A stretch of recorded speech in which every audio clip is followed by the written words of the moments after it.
مرکزی صدر class board اتحاد گروپ پاکستان الحاج نصیر یوسف وہرا نے کہا ہے کہ ہماری آواز پر مشیر وزیر اعظم ملک احمد خان کے ساتھ مذاکرات کامیاب ہونے کے بعد سرکاری ملازمین نے دھرنا ختم کرنے کا اعلان کر دیا۔ پنجاب کے سرکاری ملازمین کو 35% تنخواہ میں اضافہ اور 17.5% مطالبات مان لیے گئے۔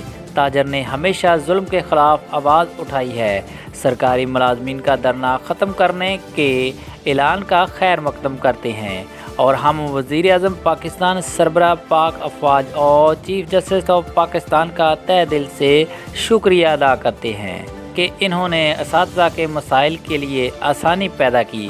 اس موقع پر چیئرمین ڈاکٹر محمود یوسف، سینئر نائب صدر عبداللہ نواز وہرا، نائب صدر محمد عاصم خان، انفارمیشن سیکرٹری رانا عابد اور ایگزیکٹو ممبران بھی موجود تھے۔ پنجاب کے ملازمین کی تنخواہیں، پینشن میں اضافہ وفاق کے برابر ہونا چاہیے۔ کمی کا نوٹیفکیشن بھی منسوخ کرنا ہوگا۔ ملازمین کے مطالبات کو تسلیم کیا گیا، جس پر ہم سربراہ پاک افواج، چیف جسٹس آف پاکستان، مشیر وزیر اعظم ملک احمد خان اور حکومت پنجاب کے تہہ دل سے شکریہ ادا کرتے ہیں۔